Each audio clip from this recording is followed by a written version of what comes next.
old saxophone quartet with Review. That's from their 1982 album.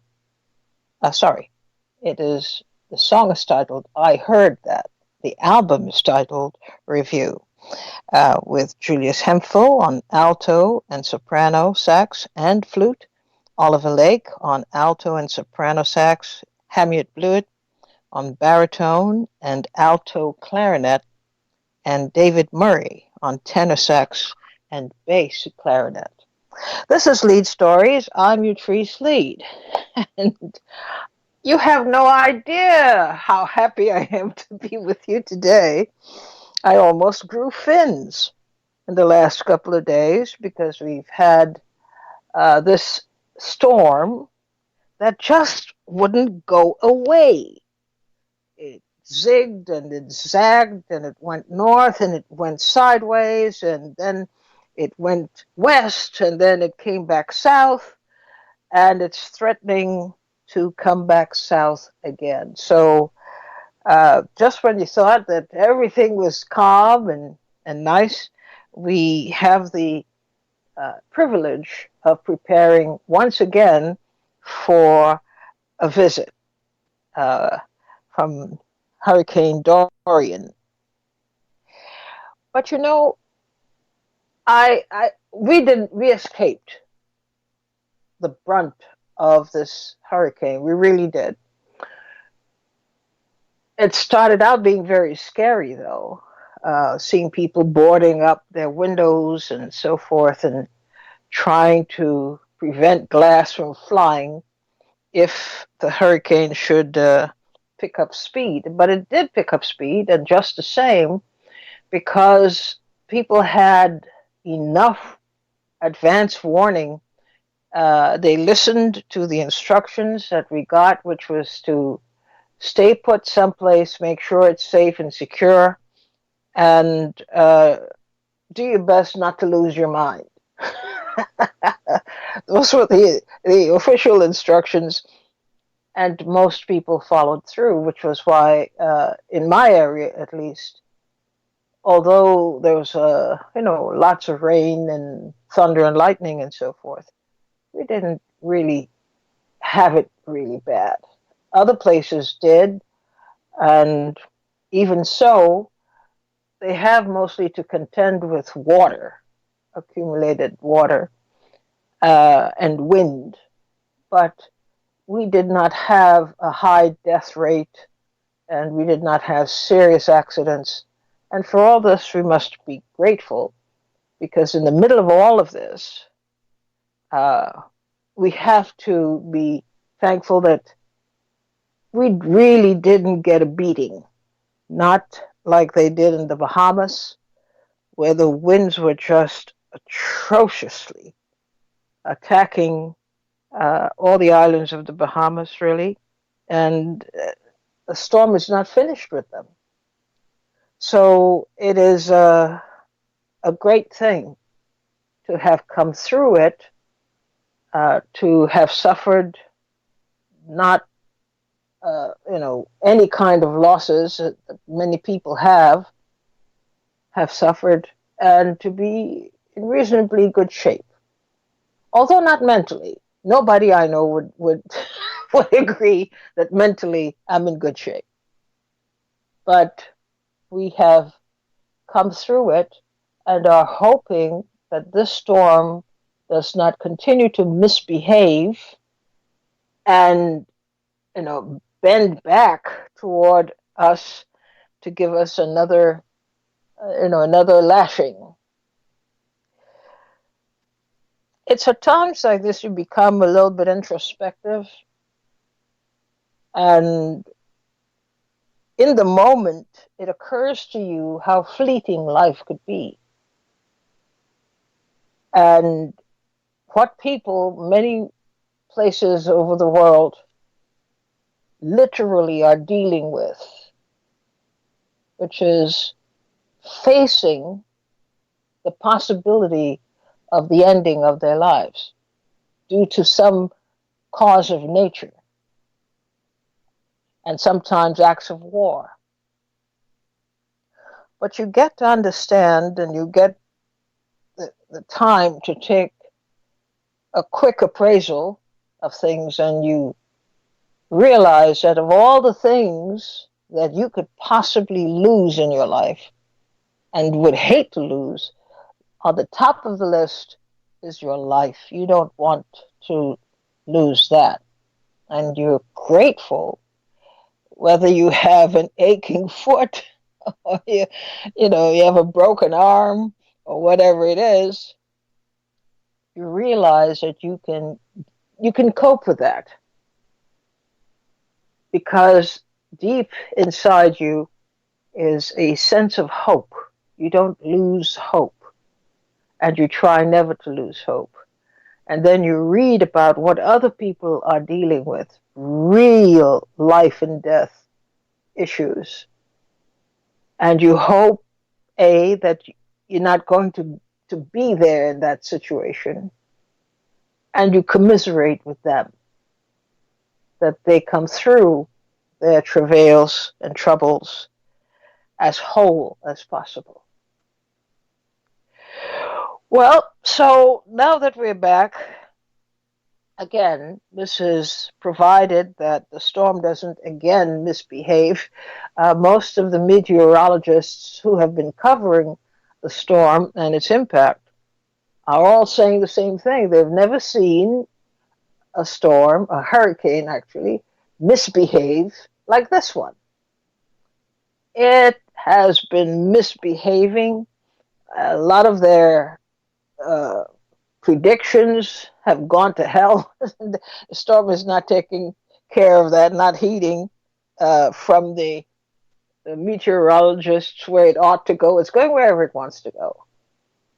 And there's much to be learned from this, I imagine, once things are under control, because it was a very unusual hurricane, unusual in its pattern, in its force, destructive force.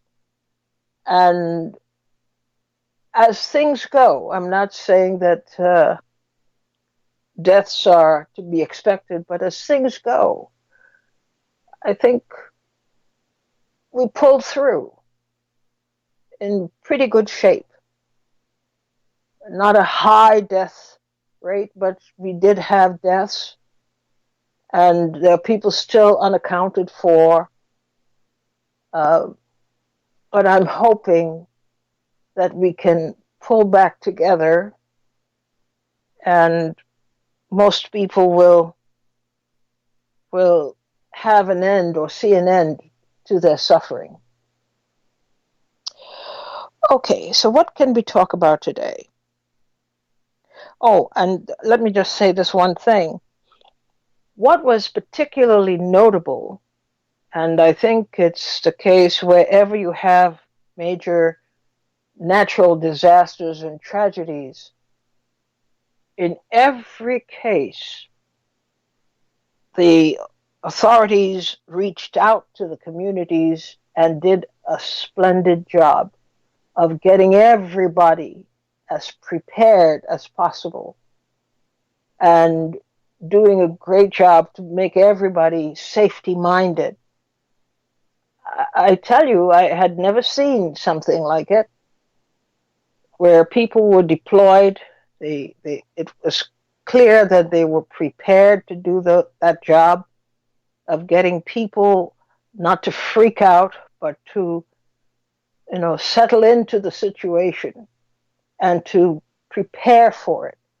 And that, I imagine, took a great toll off of those who, at a time like this, take on the job of securing people and communities. So that was very, very notable to me, how dedicated the people who are in the business of saving lives and serving communities that are in distress. They did a splendid job and continue to do a splendid job. So my personal thanks for these folks who went beyond the call of duty and got us all not to freak out and do stupid things that in the end would have jeopardized our lives. So because of that, there's a story to tell about public safety people and the work that they do. Well, the movement is on to, as you know, to uh, get President Trump out of office, and it got a boost in the last few days from Representative Ben Ray Lujan, a Democrat from New Mexico, representing New Mexico's 3rd congressional district since 2009, and Assistant House Speaker since 2019. And he is the highest level Democrat to date to publicly state that the president has got to go, and therefore impeachment hearings ought to be sped up. So this is a very interesting thing. What is particularly interesting is that he is an assistant House Speaker, which means that he is supposedly working very closely with Nancy Pelosi, has been working closely with Nancy Pelosi, but now he's on the other side. Since Pelosi cannot make up her mind definitively, she has said, as we know, that she does not favor impeachment. She thinks the country can't deal with it. It is too much of a punch for the country to take. It's too divisive. And so she counsels as the speaker, this is now Lujan's associate, that all hands should be off this matter of impeachment. So we'll see how Ben Ray Lujan's involvement now, full-fledged involvement, his full-throated support of impeachment, how that's going to play off in the dynamic between him and Speaker Nancy Pelosi. But more and more people are signing on, more and more Democrats, I should say, are signing on to impeachment and launching an impeachment inquiry against Trump. Since Congress broke for recess last month, more than 24 Democrats have come out and announced their support for the measure.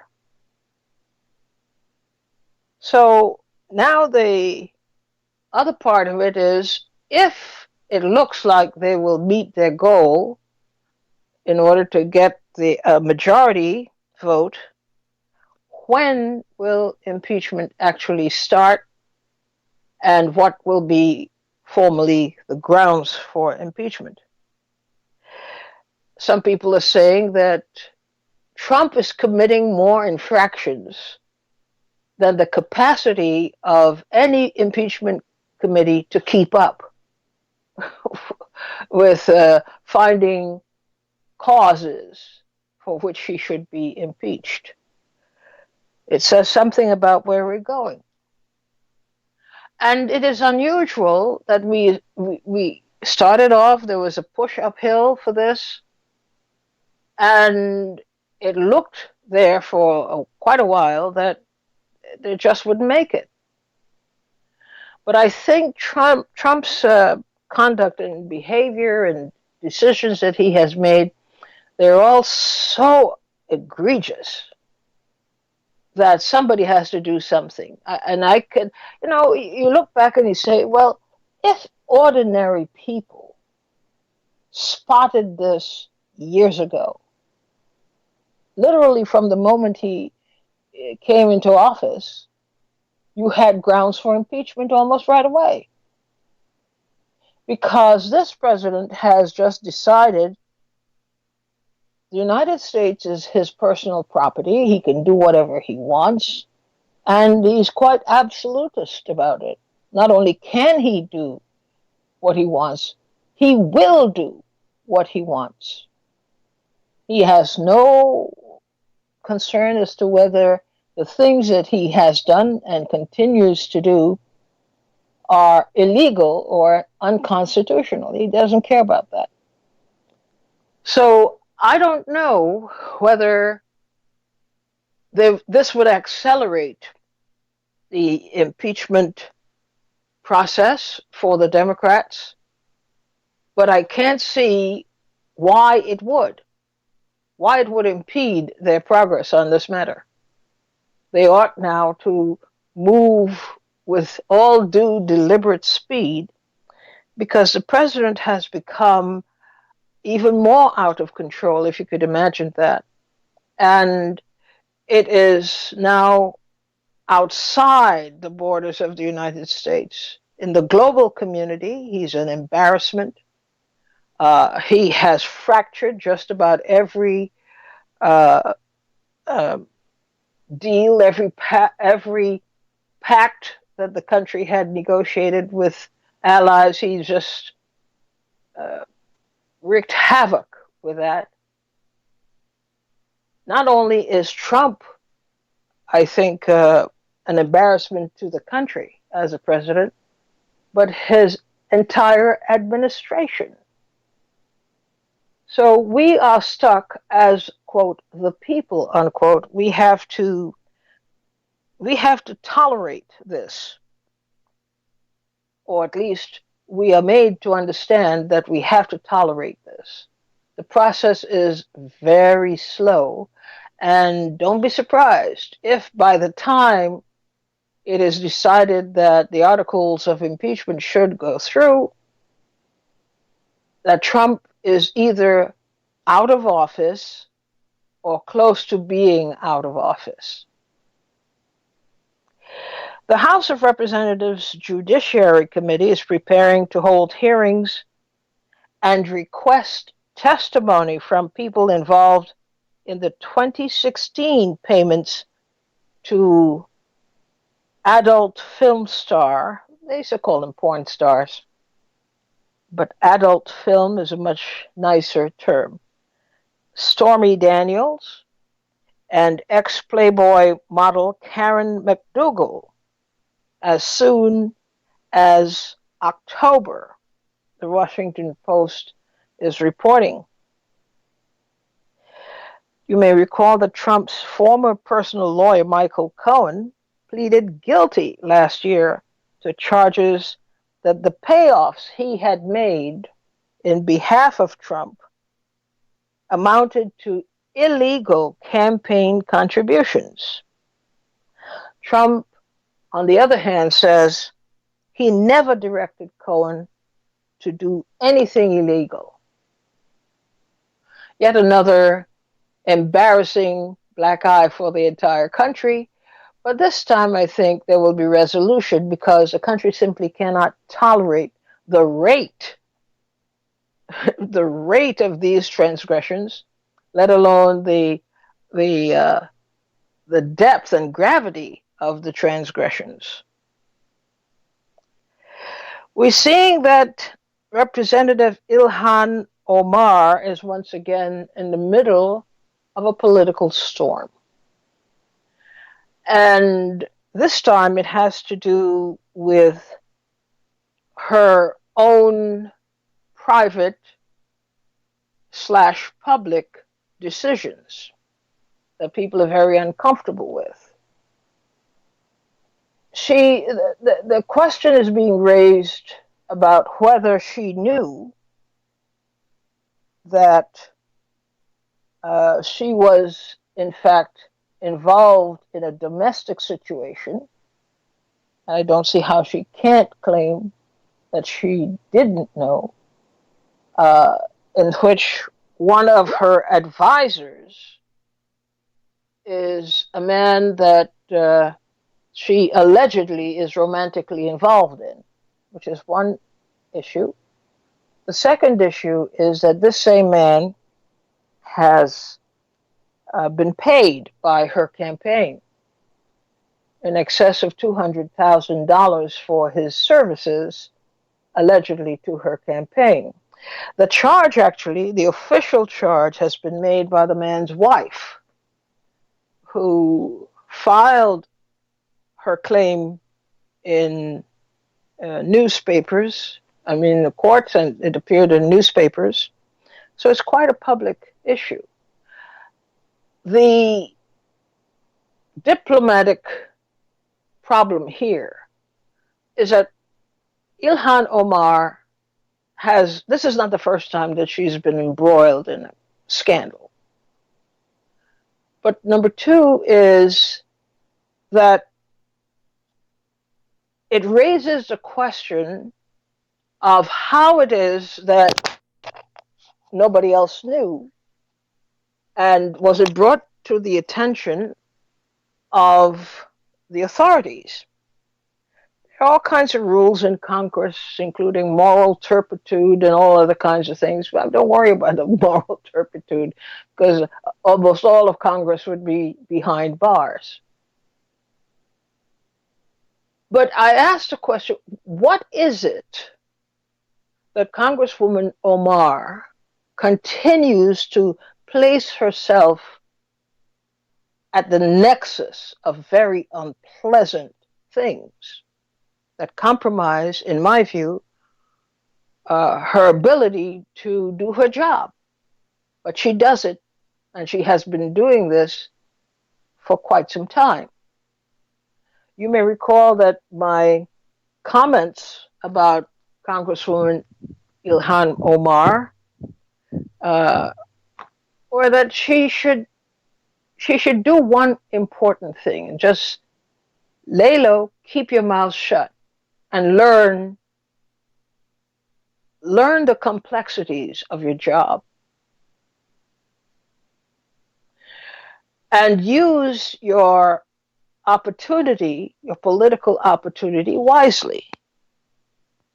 Instead, it seems to me that she is infatuated with her own notoriety. She likes the idea of media coverage, and so far, I don't see that domestic issues take precedence in her political work. And this is posing a big problem for her political constituency. And, you would think that she would, at least by now, understand how you play this political game. You can't, in a way, this is what she and Trump have in common. They want you to confront them. They want to encourage a fight. Over what? It doesn't matter. Because in making themselves known in the context of a fight, the thinking is that gives them added political credits. It gives them coverage. It gives them notoriety. And in the world of politics, all these are good things to have, no matter how you get them. So I'll pause here for a moment and have you say your piece around these few topics that I've raised. And call in at 888-874-4888. We're settling back to our routine. We'll take this break and come back to your calls.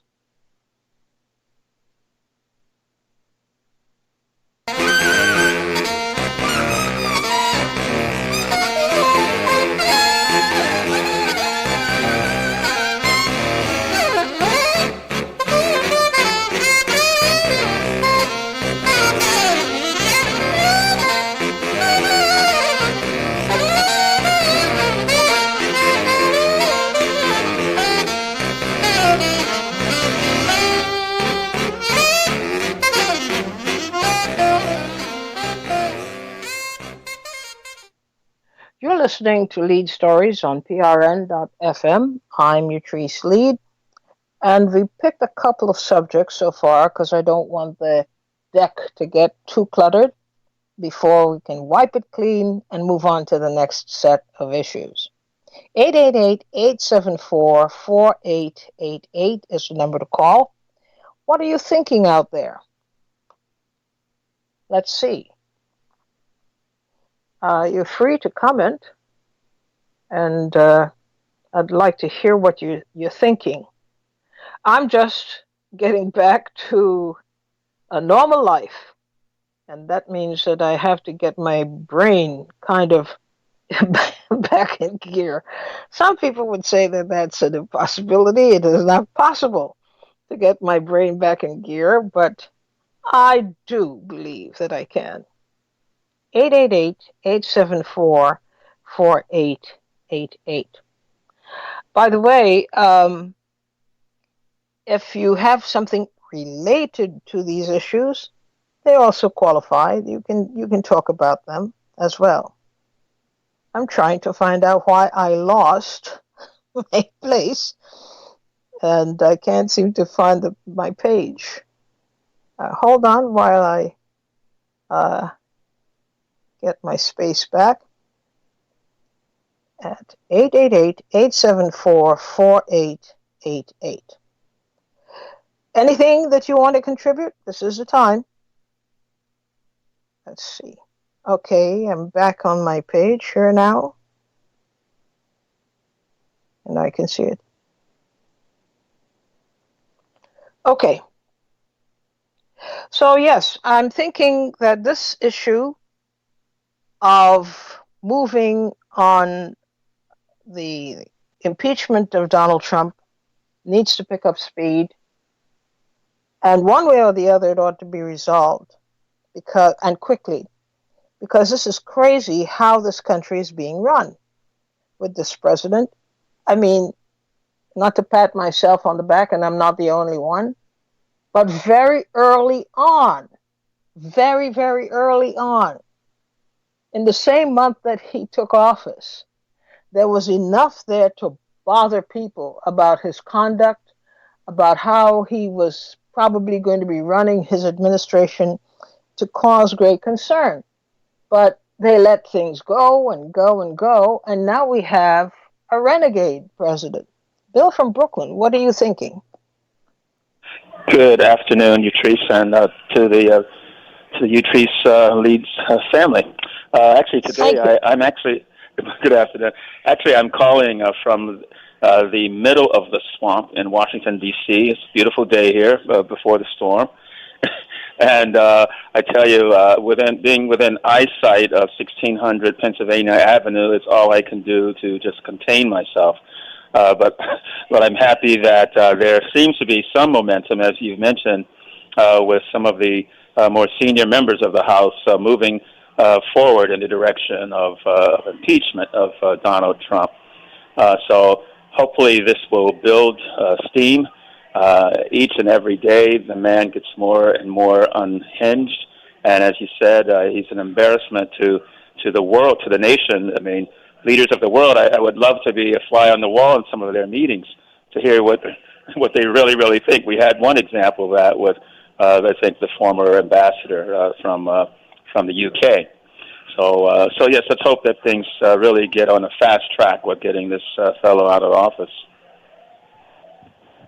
What do you say to people who respond to your position by saying you're just being angry for no reason? It's just another way of saying you make Donald Trump pay, although it actually the blame belongs to the Democrats, not Trump. Well, they might have their perspective on that. However, I go to the source, and the source is the United States Constitution, which compels the Congress to proceed with impeachment. This man has created all kinds of crimes and misdeeds and misdemeanors that are rampant from day one. And so if you go to the source, to the Constitution, the Congress is compelled, no matter what the Senate does, but they are compelled to proceed with impeachment. But what about the fact that some people don't see it as an even-handed treatment?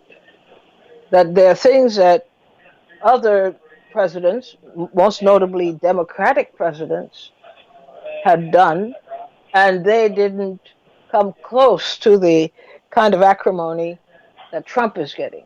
Is there any legitimacy to that, in your view? I would say yes, but that's unfortunate. I mean, yes, and those presidents should have been held to account at that time.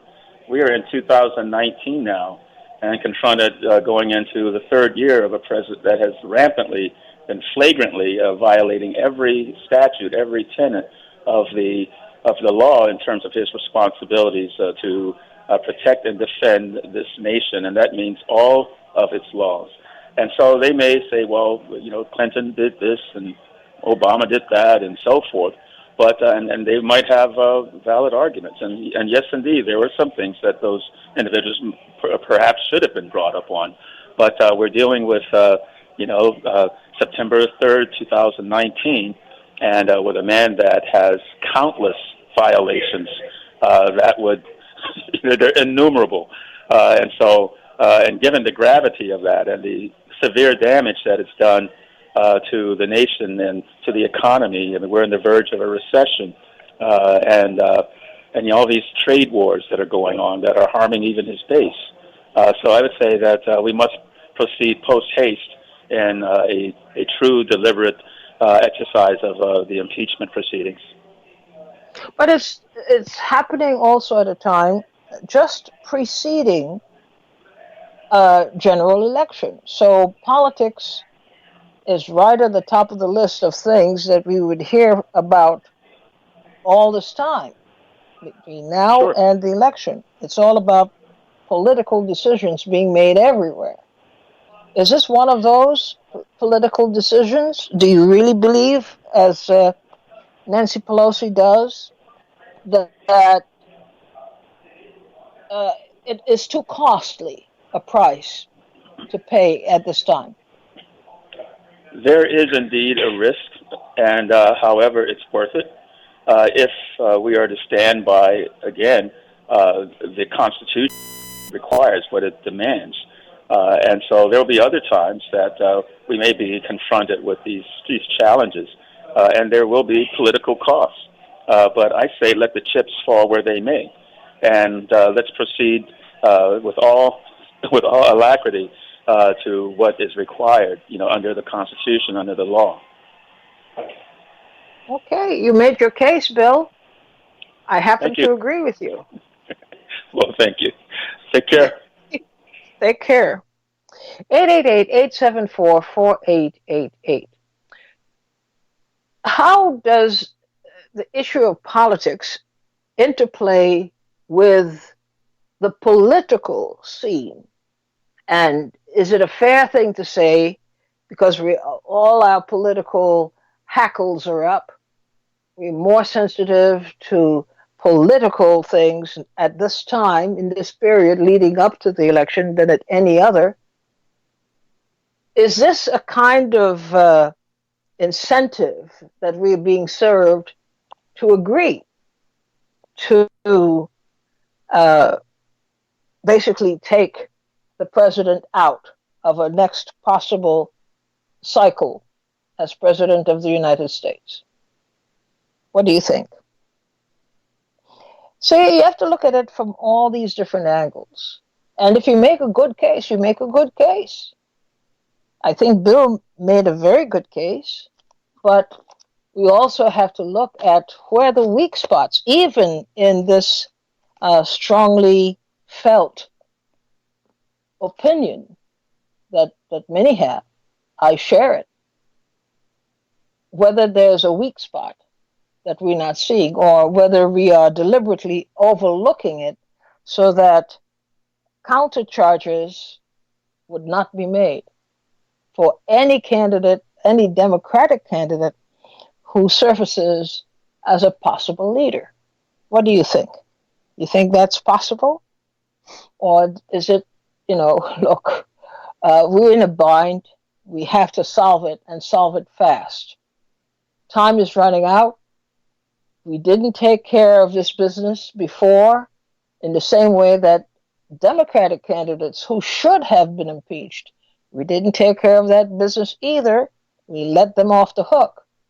So why can't people live with a tit for tat kind of thing? It happens. This is the nature of politics. It is now Donald Trump's turn. Why shouldn't he experience uh, uh, the wrath of prosecution for failing at his job and for doing all kinds of unconstitutional things as President of the United States? Why should we abide by that? Any ideas? I'm just trying to provoke a, what's on the other side conversation to see how, if you were asked to make a case for Donald Trump not being impeached, what would it be? Did I just cancel the conversation by saying that? Because it's so weighted against him. That's the truth of it. That is the truth of it. He is, he's got a rough road ahead of him, that's for sure. Not that he doesn't deserve it. He absolutely deserves it. But you just have to think about these things and talk them through, see what you come up with. If you were asked to defend Donald Trump against impeachment, do you have any hope that you can mount a good case in his behalf? Let me know. Okay, we can move on. We shall move on. I'm having the worst time with my... Peter, you're on the air. Sorry. Hello, Peter. You're on the air.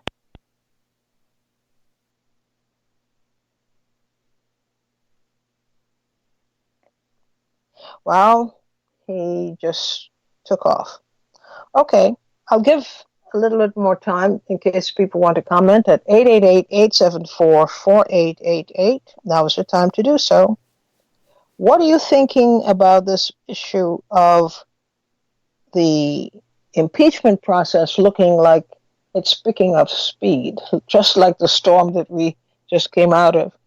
More Democrats have signed on, leading to people thinking that, yes, they're serious now and they're moving in the same direction, despite the fact that the leader of the party has time and again expressed her differences with impeachment, saying that it is too much of an emotional crisis for the country to go through at this time, and that there are other greater priorities, including getting done what is left to do in terms of legislation, getting that done, and instead of just falling prey to the temptation to be sidetracked with impeachment. Peter, you're on the air.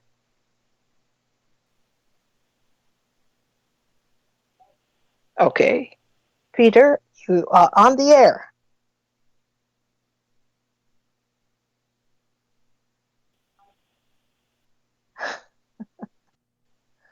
Okay, so we'll move on. He was on twice and then we lost him twice. Okay. What do you think of Congresswoman Ilhan's predicament? Do you see it as a predicament? Or is it something that we could just move on from? Is it a serious issue? Or in your mind, is it something that is a temporary distraction? How do you view Representative Ilhan Omar's alleged indiscretions?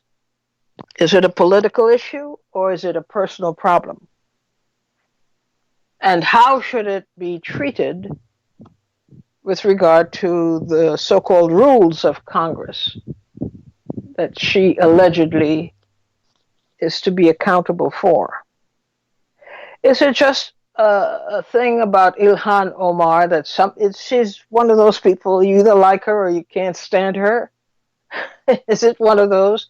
Or is it a matter that people are not looking deeply enough at the issue itself and how it is being treated? What say you? 888-874-4888. Come on, people. You don't have your thinking caps on today. I have to confess, that includes me. That includes me too. We're all getting back to the swing of things in this new week, but we can still make sense of an issue. If it presents itself to us, we should be able to say a thing or two about it. Any ideas? Okay.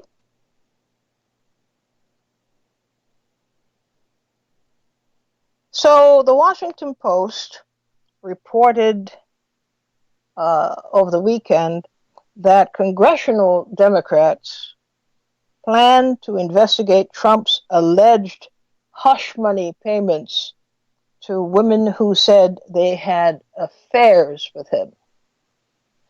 The House of Representatives Judiciary Committee is preparing to hold hearings and request testimony from people involved in the 2016 payments to adult film star Stormy Daniels and ex-Playboy model Karen McDougal as soon as October.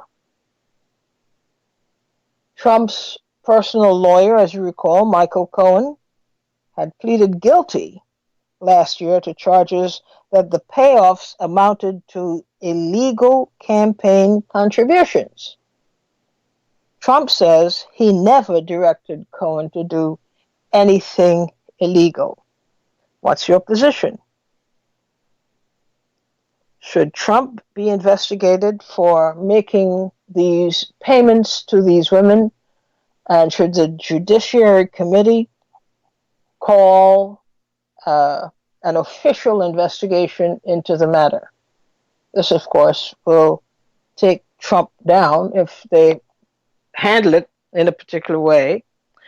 The question is, as I asked, is this an illegal act as far as you're concerned? 888-874-4888. Now, I remind you that this is not new. This charge is not new in our experience as a nation. We've had this come up many, many, many times, but it never really took prominence as a major political issue. It was a scandal, yes, but it wasn't the reason that a president lost his tenure in office. Should it be now, even with actual evidence, and from none other than the man who was the president's personal lawyer, Mr. Cohen, if he gives testimony that he was ordered to pay this one and that one for their sexual services to the president, A, could we assume that he's telling the truth? B, that even if he did it under the at the direction of the president himself. How is this likely to be presented in a court of law? What do you think? Would they say that definitely Donald Trump had relations with these women over a particular period of time, and he paid for their services, and his personal lawyer was directed to do the payment? to process the payment to the women that the president was involved in? Or is this, in the scheme of things, to be seen as, well, no big deal? He didn't harm anybody. It didn't cause the nation to fall apart.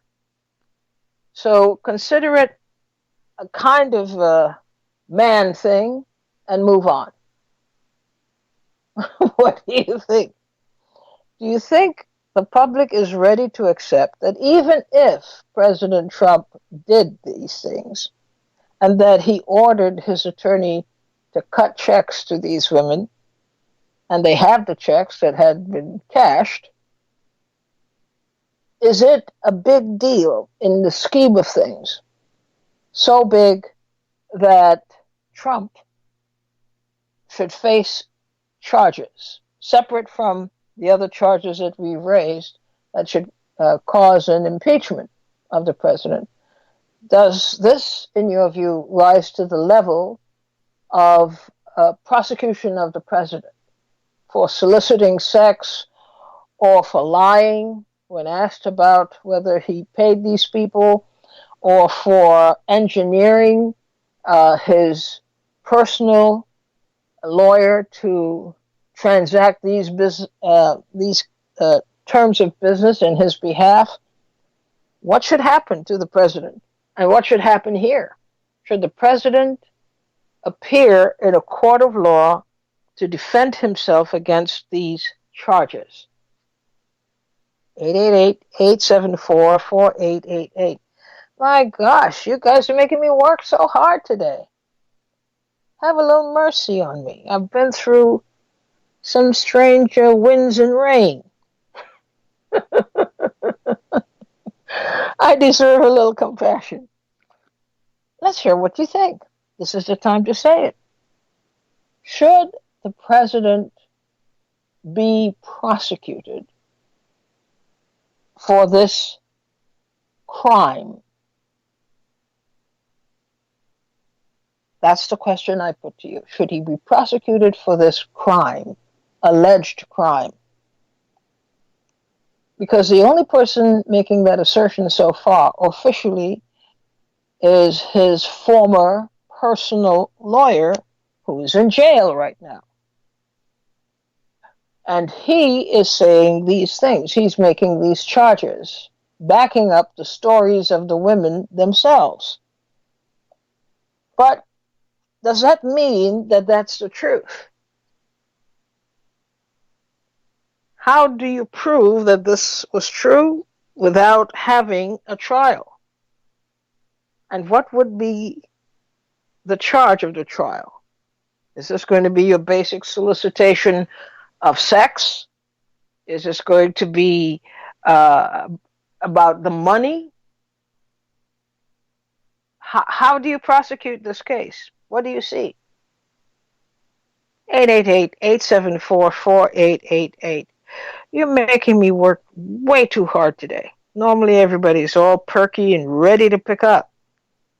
But I am working like the old dentists used to work, having to press that pedal in order to get into your teeth. You're making me work, but it's okay. It's okay. No harm done. So we have two things on the board. We have the matter of impeachment of the president. Now that we have some heavyweights joining the Democrats, saying yes, he ought to be impeached. And now they're heading close to a majority on that question. So does that mean that the impeachment of the president is going to take on an even more serious tone, a more deliberate tone? And this, despite the fact that the Democratic leader, Nancy Pelosi, is opposed to it, does it also indicate that this is a challenge, a direct challenge to her leadership? When the Democrats reach a point where they can override her leadership and proceed by committee with the impeachment of the president. That's one thing. But we have several issues that come underneath that also need to be considered. The question of the president and the matter of his paying for sex, and we have that issue now coming to the surface, which will be an extension of more political clout through the impeachment process of Democrats. Maybe it would surface in that context. So the Democrats now have enough clout that they don't have to flinch about proceeding with a case that they possibly can lose. We can see how that will turn out. We have also that the counter argument will be made, and people should expect it, that you have had other presidents, recent presidents, Democratic presidents, and Republican presidents, who very easily could have been charged with a similar crime, but they were not for political reasons. People didn't want it to be seen that this was being done to the president as an act of vengeance or revenge, but was a perfectly legitimate charge. But look, you can't help the context of the alleged crime. It is happening in the context of a changing of the guard, a possible changing of the guard in the White House. And it is to solidify the Democratic Party, which will use this or could use this as a way of consolidating their power and closing their ideological ranks and coming forward as a united party. That's not what they are now. But cases like these help a party take on the attributes of we are unified in what we see we must do.